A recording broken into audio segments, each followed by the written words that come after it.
Hey guys, it's Jem. So I'm here with your overview on the full moon in Capricorn / lunar eclipse, final eclipse of the season.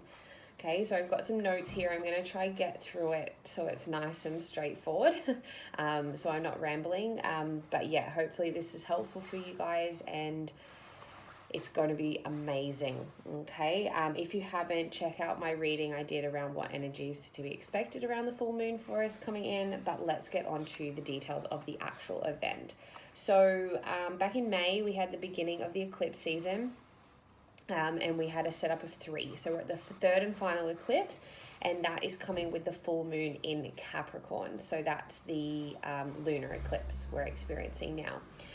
So basically, if you don't know, Capricorn in the zodiac is all about, it's an earth sign, so it's all about hard work, very goal driven, very kind of bit slower moving, but very determined. So it's a very positive energy of like letting go, as that full moon usually encourages letting go. And then the eclipse is all about kind of shedding away before inviting in the new as well. So we're going to have a lot of like desire to just be like, I've had enough of this, which is awesome because that's what we need to do. Okay, so it's going to bring in that real inspiration of like that life balance and that work-life balance, more harmony in your existence. You know, where can you not have to be expected to do so much? Where can you kind of let things go? You know, like if you're one of those people who've kind of been in that rat race of, you know, you work a full-time job and you're maintaining a home and you're looking after kids and you're doing all this stuff, like, is there help? Like, do you need to do everything? Like, is there ways you can bring that into harmony? That's kind of what's coming up for review with this final eclipse, okay? So it's very wise to keep an open mind and be curious, because that's what's going to help us kind of really open up to what's available to us moving forward after this couple of days of the energy, you know, kind of moves on. So it's empowering, it's very beneficial, and it's going to be very beneficial if we choose to use it. But as always, keep an open mind and be curious about the opportunities available to you rather than going to look for them, okay? And then moving on to the lunar eclipse. So basically, like I said, we've had 3 in a row.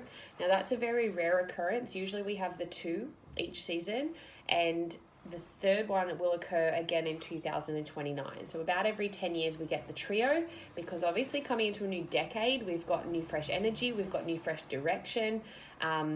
So, you know, we've been inspired to really clean up our shit and kind of move forward into the next decade quite positively. So again, looking at all these from a positive notion is going to help you shift through any stuck or heavy energy, especially that we've had Pluto and Jupiter in the mix. It's been really pushing for that death and rebirth of expanding ourselves. So a lot of us have been feeling the weight and the wounding of Chiron as well. So I'm not going to go too much into that because that's not relevant to this, but that has been what that energy has been really pushing heavily on us. So it's important to make sure you're keeping your energy clear and in a positive mindset where you can.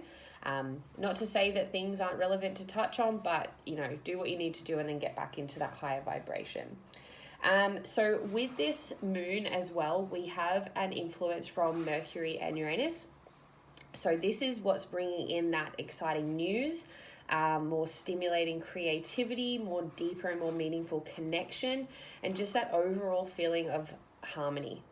Okay, so it's not a massive influence, but it is what's happening at the same time as this moon. So it's going to really help, you know, kind of shift out that heaviness and bring in that more optimistic vibe. So just, again, be open-minded for where that's coming in your life, because it's not going to be so powerful that you may recognize it. But if you're open, you will see things shift quite quickly once this energy kind of moves on. So basically, as we continue the lunar eclipse, sorry, I just like to check my notes so I don't go on a tangent. So what, not only is this eclipse kind of the closing out now of the eclipse season of like the last 6 weeks, but it's also the closing out of like the last 18 months. Like, if you can just take a minute to reflect on your last 18 months, I'm sure for a lot of you it's been like fucking crazy, because I know it has for me. But basically we had the North Node in, why can I not do this? Cancer. South Node in, I can't remember. But basically, Capricorn. Capricorn. So now they've shifted into Gemini and Sagittarius. Okay, so forward notion, very intellectual, very kind of open-mindedness, kind of open and curious. You know, that's where we're going now. We're being very more open and curious. But basically, yeah, we're closing out on that old 18 months and we're opening the new door to this like new journey. Okay, so again, got a little bit more time up our sleeve for something new, creative.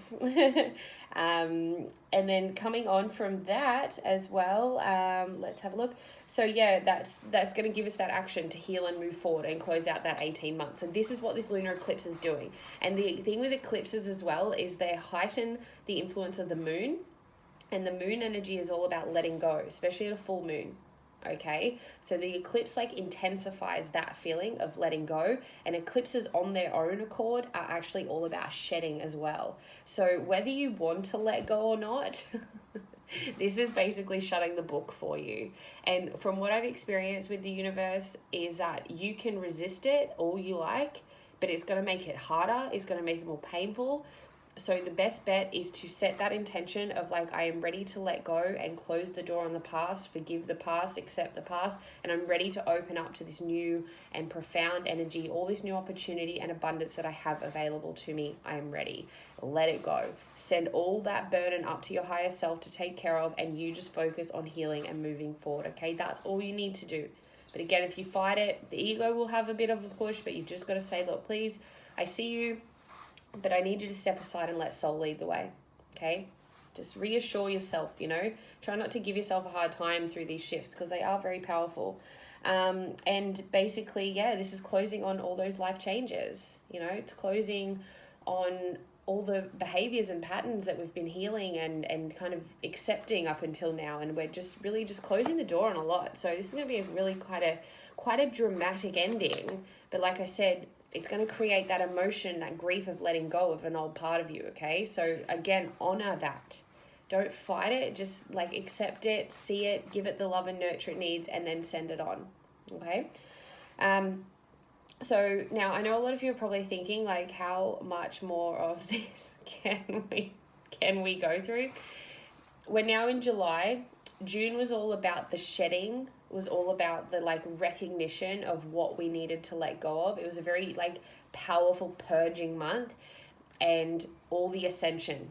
Okay, so a lot of us, if you didn't check out my video on ascension symptoms, please do so. Just goes through the experiences of feeling headachy, tired. You might have felt like flu-like symptoms, sinus symptoms. Again, if it's something more, go get checked out. But like usually it's just a bit of a, flu-like sort of symptom that lasts for a few days. But there can also be dizziness, vertigo, ringing in the ears, sore throats, lots. So go check out the video. Otherwise, I'll just do a whole video on that again. And so July is now all about the light coming in. So we're now we've now expanded and shedded. And so we can step into that light. That light consciousness is what's going to be like coming through the doors. Okay. And basically, as they say, when one door closes, another one opens. So if you can kind of take this energy as that overall message, it's going to be awesome. Like knowing that so much that has held you back, so much that has kept you playing small, so much that has kept you hidden from your truth and aligned with your truth is closing out. And the only person I can imagine that's going to put up a fight for that is your ego. Okay? So like I said, something I really find powerful to do is, again, just say that you see it. You can feel that it's afraid, but you need to let it, ask it to just step aside, and so you can let your heart and your spirit guides move you through. Acknowledge that it feels that fear, but just reassure it it's safe, okay? And by doing this, you'll show that it's safe. And these are just little things you can kind of do to keep yourself in check. Okay, they don't take a lot of time, but that's just a really powerful way to kind of get that ego out of the way so you can keep going forward to what feels good and nourishing for your soul. Because that's what this journey is all about now. We're not going to take anything less than what's good for our heart. And that's going to be different on so many levels for so many people, but this is what this eclipse is all about. This is that moment where it shuts the door on the past and basically goes, now go, be free. Like I'm getting this image real quick of like setting a bird free out of a cage. Okay, Now, I don't actually specifically channel for these videos. These are more intellectually driven, but that just came through so powerfully, and it's like a dove. It's a white bird. So peace, harmony, balance. We are setting that free to fly.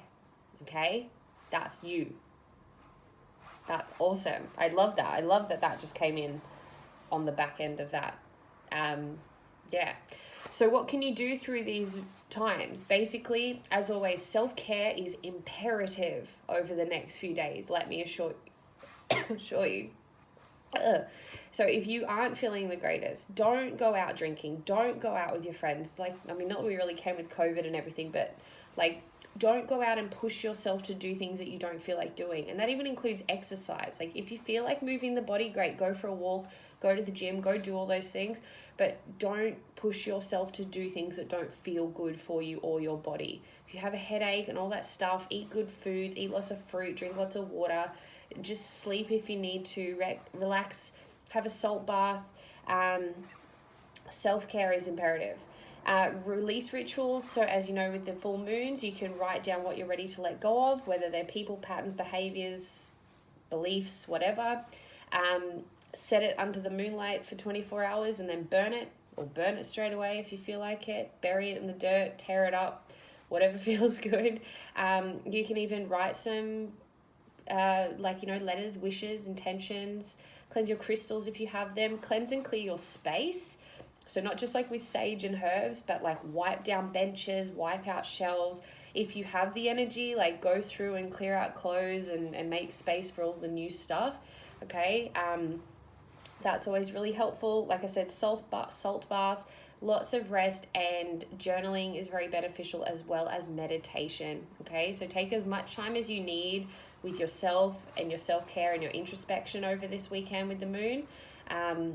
And yeah, like I said, we don't have the triple eclipse now until 2029. So we've got a bit of a breathing space. But as always, when our eclipse season comes in at the end of the year, whatever you've been manifesting through these last few eclipses, and whatever you've been shedding and whatever you've been kind of working through is going to really see fruit at the end of the year. Okay, you will notice the changes as the rest of 2020 goes on, but you'll really see the full effects of what's going on now come that full moon in December. Okay, so stay well, look after yourselves, look after your space, look after your energy, go within, reflect, take the time you need, and I'll see you all on the other side of this. Let me know if this was helpful, as always, guys, and please comment below if you what you're happening. Help each other out here. We're not all in this alone. And like I said, if you can feel anyone needs to share or see this, feel free to tag. And if you need some help with healing work, please reach out to me and see if we can work together. All right, happy full moon.